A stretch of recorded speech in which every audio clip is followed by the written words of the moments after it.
then veers towards Atlanta. So they got to see where it ends up for they. Yeah, with the wind tomorrow and the winds. So I'm out tonight. Yeah, I just accelerate everything. So. got you. Yeah, taking off's not the problem. It's Right. landing. Got it. You good? You good? Yeah. All right. Give me your name, spell it for me, and give me your official title, sir. Okay, Jared Nixon, Jared Nixon, and I'm the founder CEO of 10 Gig Festival and 10 Gig LLC, which is the company that holds the festival. Okay. And a short answer, because I know your life story is long. It is. We'll start with this part. The festival. Why are you involved with the festival? Why is it in Chattanooga, Tennessee? So the shortest answer to that is, I found Chattanooga because of an innovation conference at USC. I met some of the people from EPB. EPB is the power company ISP provider in Chattanooga. I met some of those executives 5 years ago, and they invited me down to Chattanooga because they said they had this fast internet, and I didn't believe them. I said, no way, I know where, I lived in Atlanta, I have family, I'd never been to Chattanooga. So I came down, and I was blown away with what they had built, with what they were doing with it, with the community as a whole has been doing to progress technology and infrastructure, and they've built a thriving startup community. This building is in the center of the innovation district of this city. And this is all happening in what's relatively a small to medium tier city, and they've got infrastructure bigger than any major city in the world. And that impressed me. And then I've since gotten involved and kept coming back to the city and doing stuff, and then got into esports a couple of years ago from an outside perspective looking in as a new emerging marketplace. And then I just put two and two together and said, Chattanooga's got all this wonderful infrastructure. Esports is up and coming and big, and Chattanooga geographically also sits in the middle of 12 million people within a 4 or 5 hour radius. There's all these colleges around. Let's see if we could do something here. And it started out as a singular event, and then it grew into, well, maybe we could do a whole weekend, maybe we could do bigger, better, and then that's how 10 Gig was born. And the name is actually a quadruple entendre, so the capacity of EPB's network here is 10 gigabits up and down. It's fastest in the world. Then TEN is an abbreviation for Tennessee. One of Chattanooga's nicknames is the Gig City, and then you also have 10 being October, which is the 10th month. So you got a quadruple entendre out of a very simple word and simple name, and we're just trying to put the city on the map, man. Wow. We're excited about being here. We felt the same thing when we heard about Chattanooga and what it had to offer. It's like, for real? And then yesterday we toured the whole city behind the scenes to get a feel for the city. Everything you say is documented. Yeah. Beautiful place to live. It looks like a place you want to come. But let me ask you this question. As a part of an underserved community, how are you dealing with, or are you dealing with the fact that this is virgin territory for an underserved community? Yeah, I mean, the Southeast as a whole gets a bad rap, right? The South is still considered very traditional, maybe slow to a degree, or they're behind, or people have this version of the South that rightfully so existed at one point, right? If you come from the coast or wherever, the South may seem a little different, but when you come down here, there's actually a lot more going on than people understand. And again, for a small city like this, a relative, I think it's 600,000 people in the metro area, to have the fastest internet in the world has kind of bypassed that, right? They're pushing that stigma away. You have Nashville, which is 2 hours away, fastest growing city in the country right now. So that's another reason. I'm from California, but all my family's from the South. So I spent a tremendous amount of time in the South growing up. So I do have an affinity for the South. And the Southeast particularly, nobody's really paying attention to it from a tech perspective. Again, 12 million people within a 4 hour radius. You got Atlanta, largest airport in the world. Again, Nashville, fastest growing city in America, and yet nobody's paying attention to it from a tech perspective. All the tech gets California, Silicon Valley, and then nobody's really paying attention to Southeast. So that was part of the motivation as well, to say, hey, all this infrastructure's here, no one's paying attention to it. Can we make this city known for esports, which is the emergence of a whole new marketplace, whole new demographic generation, gaming as a whole, and can we build on that and start to influx technology and innovation and entrepreneurism? That's what these panels are all about, and see what we can do, see if we can push the boundaries on that and what's possible. Seems like y'all got a great start on that, man. I mean, first you got to think about it before you do it. Mm-hmm. Now you're actually in the doing phase. I appreciate it, love it. Yeah. Esports. Mm-hmm. I'm a latecomer to esports. Been trying to wrap my head around the numbers to go with esports, the worldwide numbers, and the dollars and cents to go with it. It's like, but then when you start to think about it, it makes sense, Mm-hmm. because how many people in the world actually play, and that number keeps on growing.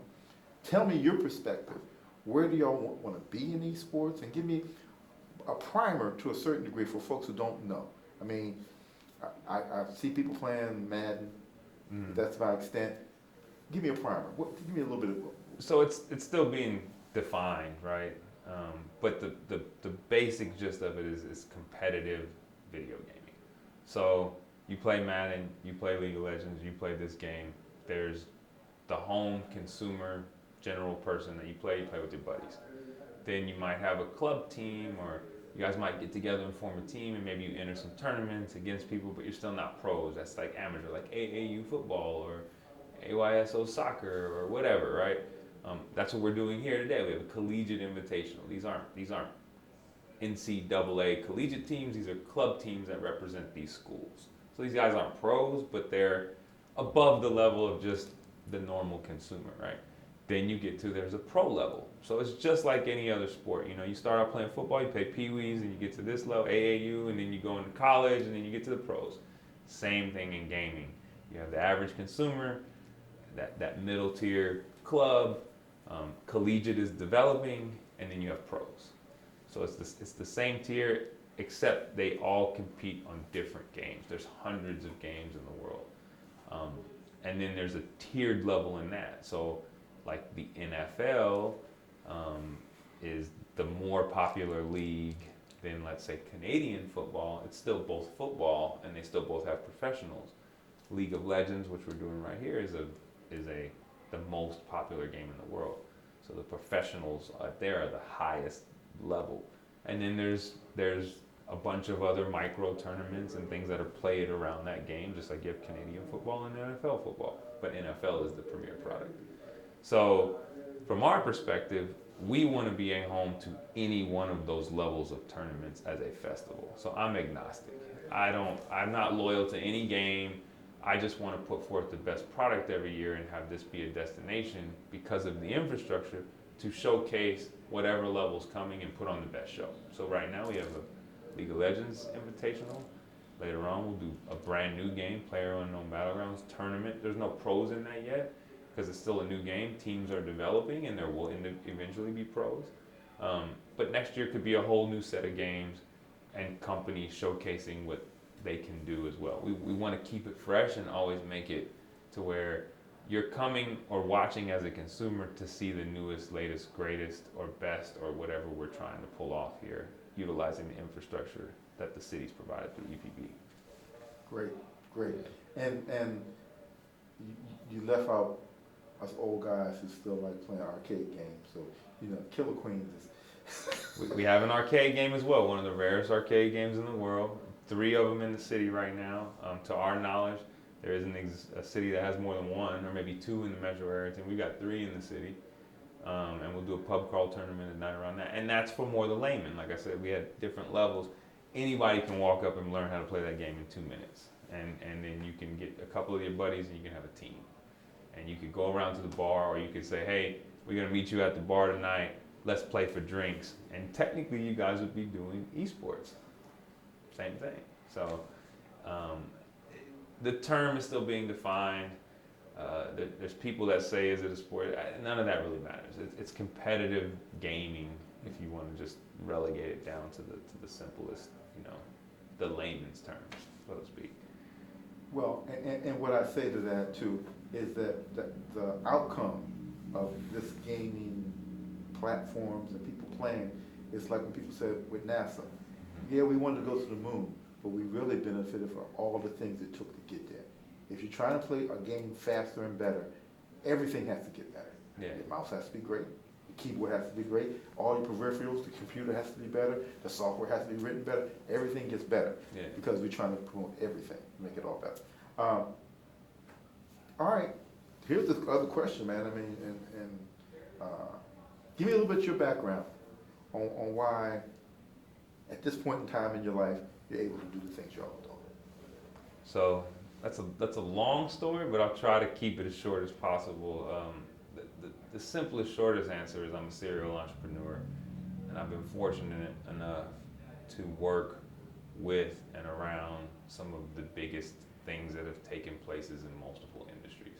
I started out as a youngster in the music business in the early 90s around these guys that were like my big brothers that were part of what was called West Side Tribe. It was Tone Loc, Above the Law, Candyman, and those guys took me into their wing and taught me the music business, and then which translated to nightclubs, and we were running nightclubs in LA, and we were on top of the game, and I was young, I was 16 years old, running with these guys, learning that business.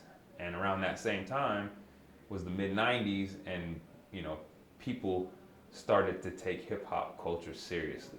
Brands, companies said, wait a minute, this isn't a fad, this isn't going away, these guys are really doing something. They started pumping money into campaigns and mainstream marketing things started happening, you know, around that mid 90s. And if you were in and around the business, you started learning marketing and guerrilla marketing, and a lot of companies and things were formed out of this. So I kind of rode that wave into my early 20s. Had a lot of success and failures, and then would always go back and work in different jobs. So I started working in film production. I worked for Kodak, and visual effects and post production. Worked on movies and learned, you know, under an Academy Award winner named Mike Fink, and he taught me that. So now I learned production on top of my marketing, and then I went to work for Apple. Apple at the time was not what it is now.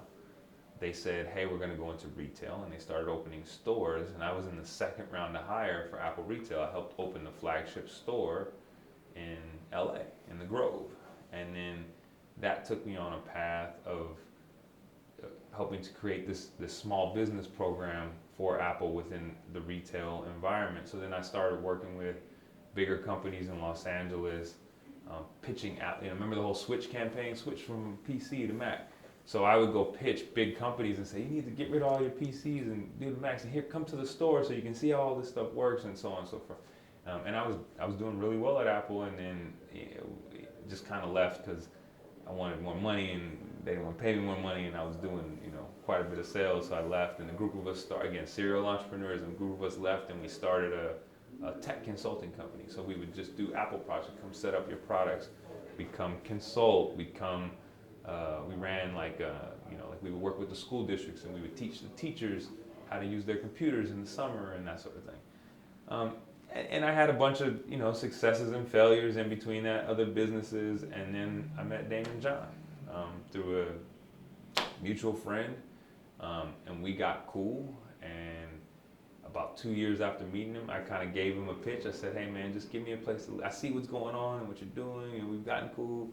Just give me a place to live in New York, and I want to be a partner, and I think we can go do some cool stuff. And he gave me an opportunity. He said, yeah, come on. Dropped everything. I moved to New York. We started our company that was called Stealth Branding Corp at the time, and FUBU had started dying off in the United States, and Damon and his partners had started buying up all these other brands. They bought Coogee, they bought Drunken Monkey, they bought Willie Esco, Heather Ray, all these brands. So me and him had the branding marketing company that was me and him that focused on building back up those brands that him and his other partners had acquired, and we made a name for ourselves in that space. We did product placement, brand integration. So now all my marketing background, all my production background, all of that kind of all came together, and we built that company. We did really, really well for about 4 or 5 years until 2009 when the music business fell apart. I did hundreds of music video placements. We did television placements. We represented the Kardashians on their placement in their show for the first couple of years. Name anything in pop culture, and we did about 85% of it from 04 to 09. we controlled that space. Music business fell apart. Everybody kind of scattered, and then Mark Burnett's team came calling, and Damon got Shark Tank. When Damon got Shark Tank, I said, I'm gonna move back to LA because Shark Tanks ran out of LA. So I moved back to LA. We changed the company from Stealth Branding to Shark Branding, and then this Shark Tank went on to become this huge big phenomenon. About 4 years into it, I stepped away from day-to-day operations because I wanted to be in LA and kind of go out and do my own thing. Me and Damon are still like brothers, like family, but I don't have anything to do with the day-to-day operations of Shark Branding anymore. And I just went out on my own, started doing my own projects, got involved with Chattanooga. Again, serial entrepreneur, consulting for this company, building that brand. Yeah, I had a bunch of different startups, and then that kind of fast forwards you to where we are now. This project is kind of the culmination of those last few years since I stepped away from the day-to-day operations to build this property. And this now is my baby. Like this is the project that I just believe. I knew something was going to come out of spending all the time coming down here. We just didn't know what it was, and now I feel like we've got a solid team. Jamal, and Brandon have all known each other for over a decade. And they can tell you their backgrounds. But we've all known each other. Brandon's been in the game industry. He was one of the first people I called. Man, I got something we can do, man. Let's do it. So everyone said yes, and then we have another local guy here in Chattanooga named Monty Brule that I had met when I first started coming down here. So we assembled that team, and now you're seeing the fruits of that labor, man. Wow. So that's kind of that's the paraphrase version.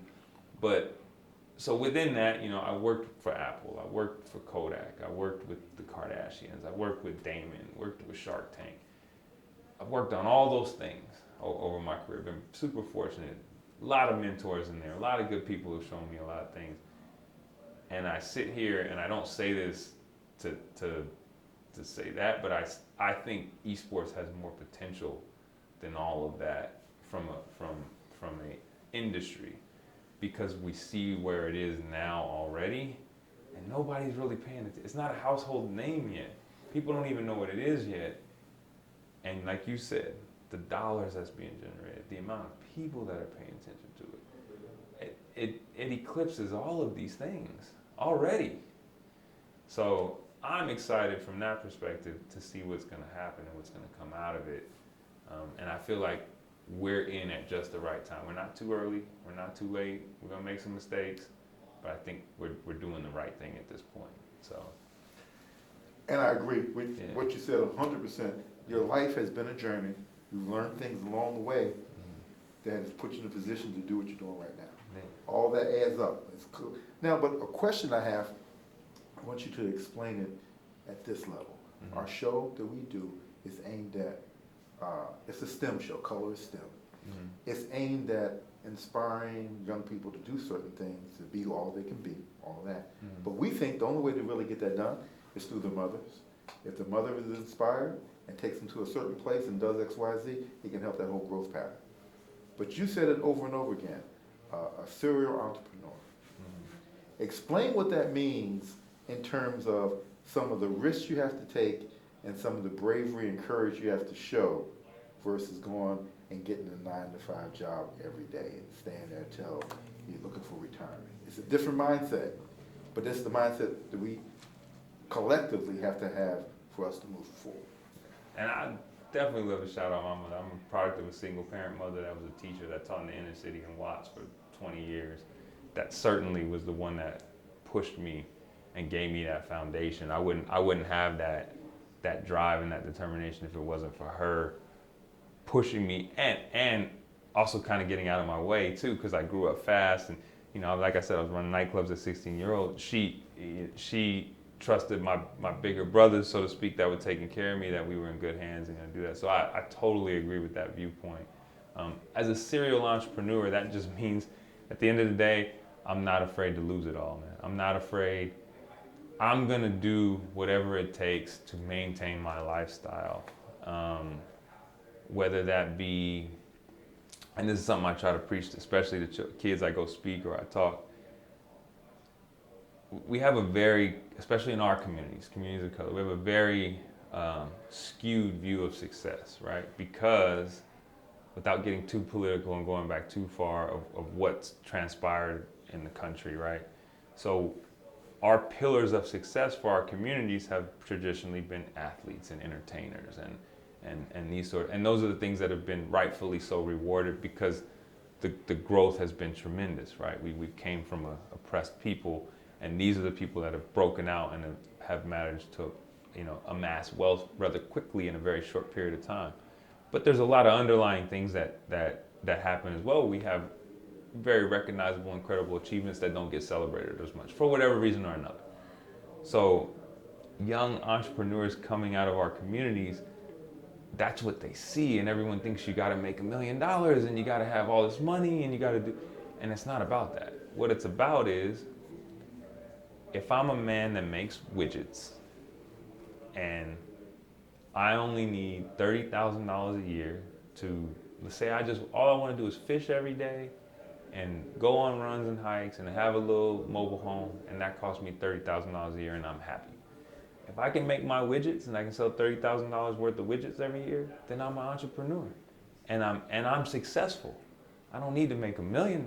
I'm sustaining my life. That's the definition of success. And in our communities, that is one of the biggest things we have to break down, is that what's defining success? Success is not how much money you've made. Success is defined on your ability to succeed at what you're doing and sustain your lifestyle. And that's it. That's the key to entrepreneurship. It's not about how much. It's, am I doing what I want to do, and is it generating enough money for me to survive? Because that's what your job does, except you're going to listen to somebody else and let them tell you what to do, and they're going to give you a check, and that check is predetermined, and then you go back and go, well, I got this much money to live on, so I got to make it work. Entrepreneurship is the opposite. Entrepreneurship is, I got this many things, and I'm going to go try to do it to generate enough money to survive. And then after you hit that tipping point, it becomes profit. And then once you make enough profit, then you can decide your growth strategy. And that's really what it is, man. It's that simple. And a lot of people don't want to hear that, but it really is that simple. If you can stand out on the corner for 5 hours a day and sell any paper, air. Hey, brother, you want to buy some air? I got air for $2. If you can stand out there and sell air for every day to someone wants to buy air from you, then you're successful. Right. Well, and we need, again, because what y'all are doing takes a certain amount of courage, takes a certain amount of track record knowing that it can happen. Yeah. Because if you can't see it, it's never going to happen. And again, the last thing, takes a certain amount of patience to wait for the opportunity to open. Like you said, you were coming down here, and didn't really, kept it in, but you didn't really know where it was going to end up. With no predetermined, I'm going to do that. But you stayed in it, and then it opens up for you. The universe seems to work that way if you put in the time. It's also too, I don't know if you saw the interview Marshawn Lynch did. Mm-mm. And he asked the guy, he said, hey, the guy was asking about how he maintains his money and doesn't go broke and financial and what motivates him. He said, hey, you ever had roaches in your cereal? And the guy didn't know how to answer that. And he was like, no. And he said, well, I had roaches in my cereal growing up, and I don't want to go back to having roaches. And once you have roaches in your cereal, you don't want roaches in your cereal anymore. I can relate to that. I had roaches in my cereal growing up. It was poor, being an entrepreneur, but it's also my motivation. I'm not afraid to lose it all, because my success and my happiness is not defined by any material thing that I own or possess. So I go into everything going, I'm gonna give it my all. And if it fails, then it fails, and I'm gonna just go do something else. But I'm not worried about it, if that makes sense. I'm not worried. I lived in one-bedroom apartments till I was 16-year-old, me and my mother. Mm-hmm. What am I afraid of to go back to? And you have to jump in. A lot of people don't have that sort of conviction, especially when it comes to business, because they feel someone's supposed to help them, or someone's supposed to give you something, or somebody. And friends and people will give you opportunity, but it's no one else's responsibility to make sure you succeed. It's only your responsibility. So you know, you got to jump in and be willing to lose it all. Every multi-millionaire, billionaire I know has the same story. They were almost about to lose it all, and then they didn't. Damon, Cuban, all my actor friends, everybody I know, same story. That's no coincidence. Elon Musk, you watch the documentary, he had already gotten rich and almost lost all that money. He had everything risked on SpaceX. It's the same story, man. That's where I'm in. I got everything in. I'm all in on 10 gig on this community, on this city. I'm all in. And we're gonna do this at least for 3 years and see what happens. And I think we'll know after 3 years if we really got something. That's great. Sir,